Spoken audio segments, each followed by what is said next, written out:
I assume you're watching this show on television right now, but maybe you're not. Our show's on Hulu and clips are all over the internet. In fact, the internet audience keeps growing, and that makes me wonder if traditional television like this will be swallowed up by the internet. Glenn Beck's a good guy to talk to about this because, as you probably know, he used to have a show on Fox News, in the studio, in fact, and he has since gone online. He calls it GBTV, which I guess stands for Glenn Beck TV, but might also stand for Goodbye TV. And Glenn, I see the Wall Street Journal wrote this article about you, headlined, "Glenn Beck Leads a Revolution Against TV." You trying to take my job? No. I believe in creative destruction. I believe it's the way we get stronger. Kodak had a moment years ago where they said, we're film. And we're just going to do film, and somebody else can do digital, thinking that they would stay in business, and you know how that ended. It only took them, I think, 2 Christmases to lose their lead as the almighty Kodak. Somebody is always thinking of a better way to do it. Technology is now moving so rapidly that I think the old delivery system of television is fundamentally transforming, to quote the president. And may I show you an example here, John? Sure. Here on the set, if you come over here, this is an original color camera. This is the first color camera on the other side. I had to take the logo off, but it's from NBC. This is from 1954, I think. There's only about 4 of those left in the country. If you now look at this television camera here, that, I don't even want to tell you how much that cost us. This is about an $80,000 camera. Now, with the Canon, I think it's the C300, it's about this big, I can get movie quality, and the total cost to equip my studio with 1 camera would be about $20,000.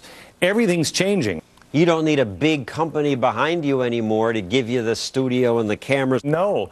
A great example of this is the record store. The record store doesn't exist anymore because of iTunes.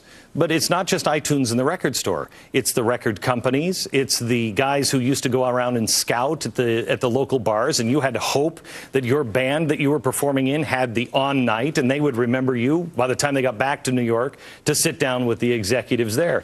Now you don't have to do any of that. Now you think of a song, you get your friends together, you record it in your house, you videotape it, you make a music video for it, and you put it on YouTube. In a week, you could have 1 million views.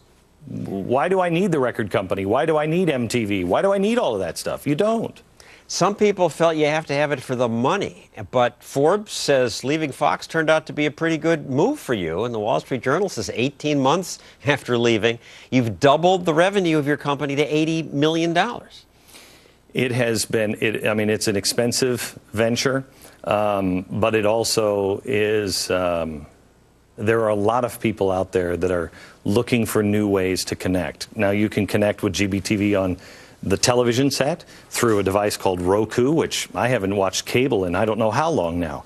You can get all the shows as you want it, from Fox even, all the way to GBTV. You connect it to the TV, so now you're watching the internet as if it is a network. So you watch it there, you can watch it on your iPad, you can watch it on your smartphone, you watch it on anything. That's where we're headed. I don't know anybody who's 30 years old or younger that's watching television on the box, on the console, like, what we used to have in our living rooms. And your business model is that people pay you up to $9.99 a month, which is a lot, more than $100 a year, and yet you've already got enough. You have more viewers than this program. I hate you for that. And they're paying you. I'm free. What's the deal? No. John, I'm free. I'm free. Well, you're $9.99. No, I mean it in a different way. I'm free. As great and profound as the Industrial Revolution was over 100 years ago, that's what we're in right now. That's the beginning of what we have right now. And people who, take the New York Times, they're sitting here with those printing presses that who knows how much those printing presses cost. You don't need that anymore. So those people are trying to hold on as hard as they can. But the world is up for grabs right now. I'm going to try something different. Those are the ones that will succeed.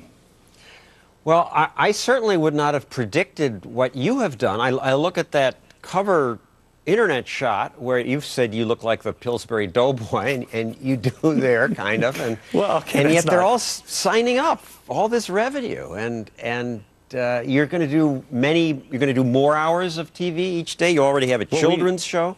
We have a children's show. We have a reality show, but not the, hey, you peed in my food kind of reality show. This is a family living off the grid. Yeah, it teaches you something along the way. I have something coming in about 3 weeks called The Oval that I think people will enjoy.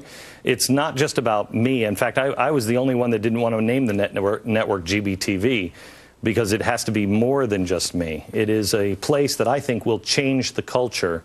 GBTV doesn't have to be about you. It can be government that's big, is totally vulgar. Or God Bless TV. Or Go Back to Virtue. All kinds of things. Your slogan is "The truth lives here." I resent that. I say the truth lives here, but I guess we can both have the truth. So thank you, Glenn Beck. Thank you, John. Nice to visit with you again. Now, Beck has called himself a rodeo clown, and that's appropriate since today polls show more Americans than ever say they get their news from comedians like Jon Stewart and Stephen Colbert. Is that a bad thing? That's next.